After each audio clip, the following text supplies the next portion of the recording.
may awa po ang Diyos na iinot-inot po naman ito, tuloy-tuloy po ito na inaasahan nga po natin na maging operational na po sa mga darating na pagkakataon dahil marami nga po talagang nakaabang po dito mga kapatid. Hindi lang po tayong mga magkakapatid, pati ang ating mga kapwa-tao. Libre po kasi yan. Update po sa MCGI Hospital at ayan po, ongoing po ang construction po niyan. Medyo matagal nga lang po dahil syempre hindi po biro ang ganyang kalaking hospital. Pero awa po ng Diyos ay ongoing po ang construction po. Hindi nyo makikita yan sa labas pero sa loob po marami na po mga improvement.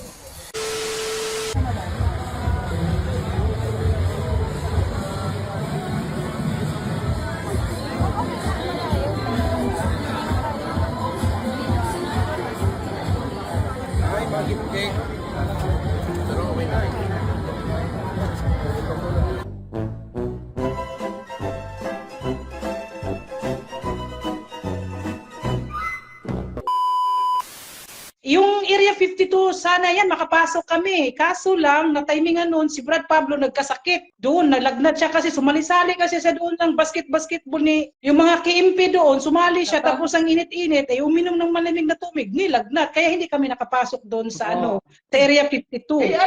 Kayo naman. Ay, totoo yun. I was there during that year na nagpunta kayo ng Brazil. Hindi tayo nagkita or nagkita man siguro tayo, hindi pa tayo magkakilala. Siguro po kasi parang si ano yun yung pumunta kami doon sa Loop, may picture pa nga ako doon At saka yung sa groceryhan na maliit ni Brad Eli noon, nagtaka na ako doon kasi sabi ko doon sa nagbabantay, Brad, bakit wala to ditong mga naka-display na mga pangbenta? Ang sabi sa akin, ay sis, kasi magsasarado na itong tindahan na to kaya paubos na yung benta. Yun pala, nagtitinda ng beer. Oh. Ayan. Tapos nung pumunta kami ng venue, nung pasalamat yun siyempre inayaya kami ni sino yung mga manggagawa doon na magko-concert daw doon si Brad Eli. Sa Area 52. Oo, doon daw. Sabi ko, saan banda yun? Sabi, di, sa una, sa venue pa yun. Tapos nung lilipat daw. Tamang-tama kasi noon si Brad Pablo nagkasakit. Sabi ko, hindi kami punta. Kasi sabi ko, Brad, sabi ko doon sa isang manggagawa, pumunta kami ng Brazil, yung pera namin, tamang-tama lang. Tapos magbabayad pa kami ng ng entrance. Wala na akong pang pang bayad ng entrance. Kaya ginawa talaga nilang ng Negosyo. Ang mga kapatid. Totoo po yun. Po. Hindi po kami naging masamang tao. Mas lalo po kami lumapit nga sa Panginoon dahil yun, hindi na tayo pinapaasa na ito yung totoo, ito yung may security pinasecured sa atin na pag nasa loob ka ng MCGI maliligtas ka na. Hindi po. Tama po yun. Ang sarap-sarap sa labas. Hindi ka na kontrolado kung anong gagawin mo. At saka yung family talaga, nabalik sa amin, stress. At saka wag nyo na yung isipin na, ay, pag umalis kayo dyan, may imperno kayo, o di magkita-kita naman tayo doon. Sila na lang, hindi po tayo kasama doon. Mula po dito, sa bayan ng Hamburg, narito po kami ang mga Exeter. Ay, magyuho kayo. Ulitin niyo po. 1, 2, 3. Mula po dito sa bayan ng Germany, Hamburg, narito na po ang mga Exeters! Ayan, yan yung mga kapatid sa Germany. At kumusta naman po ang inyo pong buhay ngayon, Sister Erlyn de Arce? Masaya, Brad. Walang stress. Totoo naman po kaya yung umalis ka sa MCGI ay magiging masamang tao ka? Ay, Brad, hindi naman ako masamang tao. At mapapahamak ka na daw po. Ano lang nila yon, sabi-sabi na nila yon. Oo, delusional. At kailan po ba kayo naanib, Sister Erlyn de Arce? 2017? Bakit po si Brad Pablo? Si Brad Pablo? Nandito po, pero nahiya Ayun, salamat sa Diyos. Ano naman po ang masasabi ninyo ngayon sa mga closet? Kasi natatakot po sila doon sa sinasabi na panakot na saan kayo pupunta? Mapapahamak kayo, wala na kayong kaligtasan pag umalis kayo dito sa iglesia na to. Dahil ito lang ang totoong iglesia. Ano na lang nila yun? Pero nung umalis ako dyan sa kulto na yan, okay naman ang buhay ko. Hindi naman ako nag-ano kung saan ako pupunta. Yung pong nararamdaman nyo sa kalooban na kabutihan na paggawa ng mabuti sa kapwa, pagkaawa sa kapwa, naalis po ba? Hindi po. Nandyan pa rin. Tama. Alam niyo po ba, yung pong pagnanasang gumawa ng mabuti sa kapwa ay galing po sa Diyos? Opo. Sabi ng Biblia, sa pagnanasa at sa paggawa, Diyos ang gumagawa maging sa pagnanasa at sa paggawa. At wala kang magagawa kung kayo hiwalay sa akin, sabi ng Panginoong Jesucristo. So ibig sabihin, kahit na po tayo ay hindi connected sa MCGI, connected po tayo kay Kristo, sa totoong Kristo ng Biblia. Opo. Tama po. At salamat po sa Diyos at kita-kita po sa inyong mga mukha na kayo po ay masaya at malaya na. Totoong malaya na. Fresh na fresh nga ngayon, Brad eh. Fresh na fresh. Walang stress. Walang stress. At saka, ano na nga ngayon, kaming mag-asawa pa, masaya. Dahil nung nandun pa kami sa loob ng kulto, kahit na nung nag-aaway kami. Opo. Dahil nga sa stress. Stress, totoo yan. Stress at saka pagod sa trabaho. Minsan, nagtrabaho kami, 2 years kami noon, panggabi.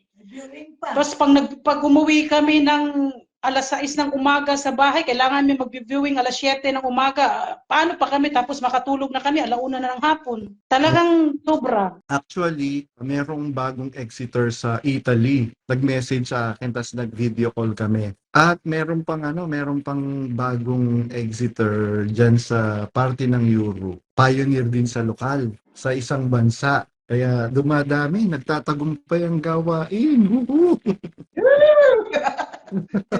Salamat sa Diyos, sa Sister Erlene, Brother Pablo, at sa mga kapatid na nandyan pa, kay Suki, kay Sister Vivian Tacdeo. Yan, si Sister Vivian Tacdeo.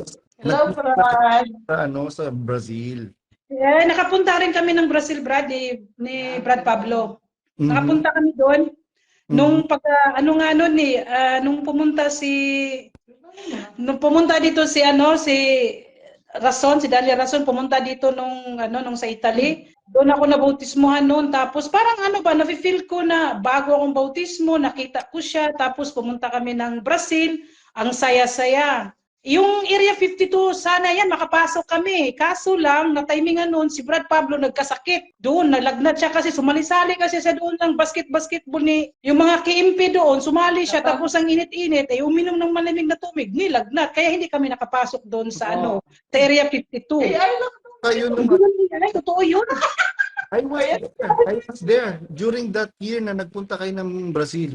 Hindi tayo nagkita, or nagkita man siguro tayo, hindi pa tayo magkakilala. Siguro po kasi parang yung pumunta kami doon sa Loop, may picture pa nga ako doon eh. At saka yung sa groceryhan na maliit ni Brad Eli noon, nagtaka na ako doon kasi sabi ko doon sa nagbabantay, Brad, bakit wala to ditong mga naka-display na mga pangbenta? Ang sabi sa akin, ay sis, kasi magsasarado na itong tindahan na to, kaya paubos na yung benta. Yun pala, nagtitinda ng beer.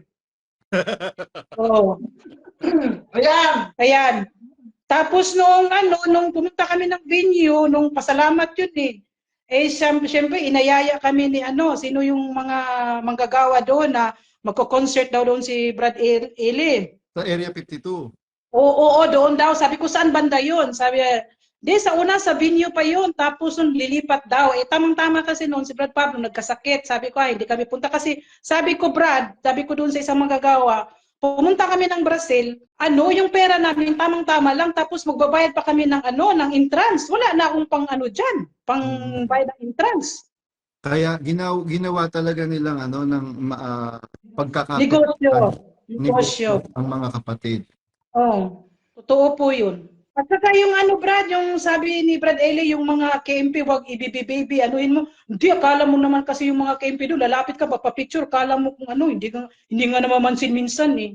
Noon si Sis Luz noon, mayroon akong experience doon. Si Sis Luz noon, lumapit ako, okay, pero yung sila, ay hindi, Lambrad Jusil at saka si yung mga KMP doon, magkasabay pa nga kami sa isang eroplano eh. Parang nga eh. Tapos sabi pa nung isang manggagawa, pag na-crash tayo nito, okay lang kasi sa Panginoon tayo eh. Sabi ko doon, isa, ba't ka nanganalangin ng ganyan, Brad, na mamamatay tayo, babagsak ng eroplano? Kaya sabi ko, ang dami kong experience yan, Brad, pero okay na ako ngayon, masaya na kami mag-asawa. Marami ng time para sa labing-labing. Ay, sobra, Brad, marami na. Sana all!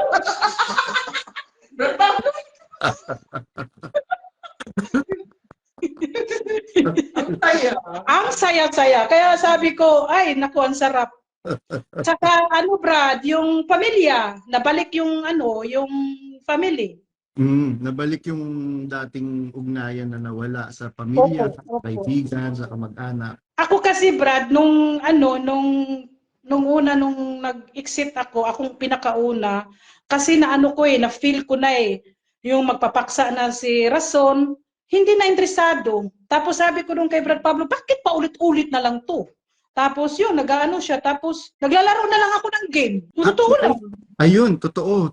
Masabat ko po muna kayo doon sa sinasabi niyo, Sister Erlyn. Totoo yan, alam niyo po, pati yung mga officers, mga workers sa mga lokal, pagka nagte-texto si Bonjing, ang ginagawa na lang nila, naglalaro na lang sila ng games kasi paulit-ulit na lang Tapos ang pangit pa, sasabihin nila Brad Josel at nga ni Brad Dodel, bagong-bago, ngayon lang po namin naunawaan. Dyan po ako nagagalit, Brad. Diyan talaga ako nagagalit. Sabi ko, ano ba naman to? Sila nung bumison si Brad Ailey wala silang naintindihan doon. Kaya sabi ko, wala na to. Parang tayong mga buang nito.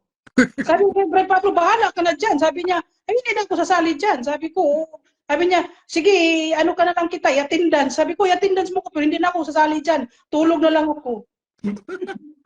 Wala kasi sabi ko, upo ako dyan, wala naman ng espiritu sa akin. Gawin ko, pipilitin ko sarili ko. Ay nako, sumakit ka chan ko kakatawa sa iyo, Sister Erlyn.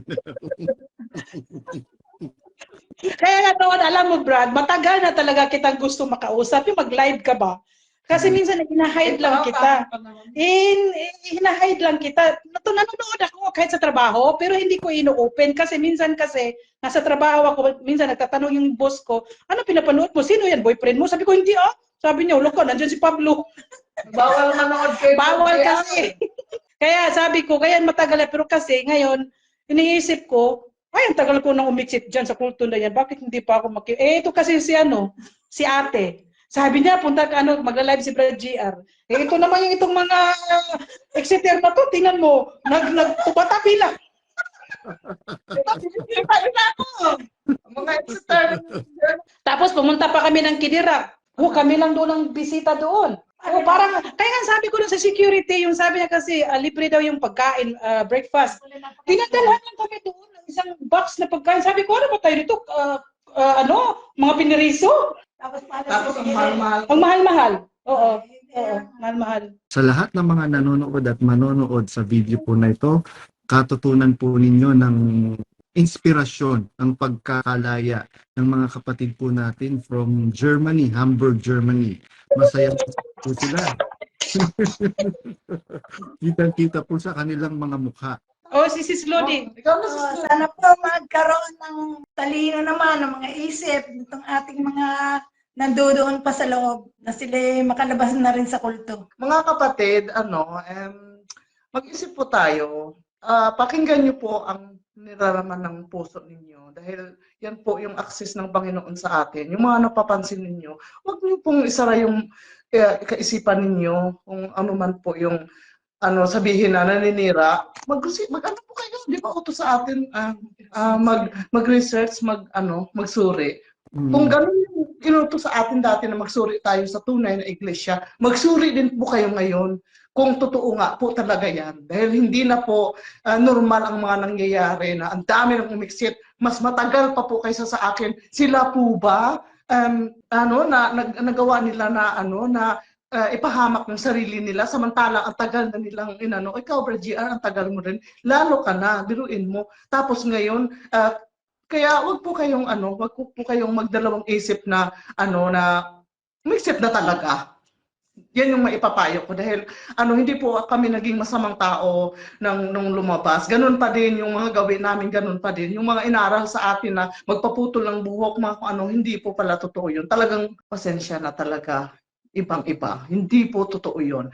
Kaya sana yan po yung ko. Wag niyo pong sayangin ang panahon ninyo at oras, pera lalong-lalo na. Mga kapatid, kung ninyo na natisod ako dahil sa pera, hindi po. Alam ninyo kung paano ako naglabas ng pera ko. Pero yan po yung kahit sino mga kapatid na umiksit, yun po ang mga dahilan. Doon po sila natisod. Mas mayaman pa kaysa sa akin. Kaya yun po yung panawagan ko sa inyo. Mahalin niyo po yung sarili niyo. Ang lawak ng mundo, ang ganda-ganda ng mundo, hindi lang MCGI.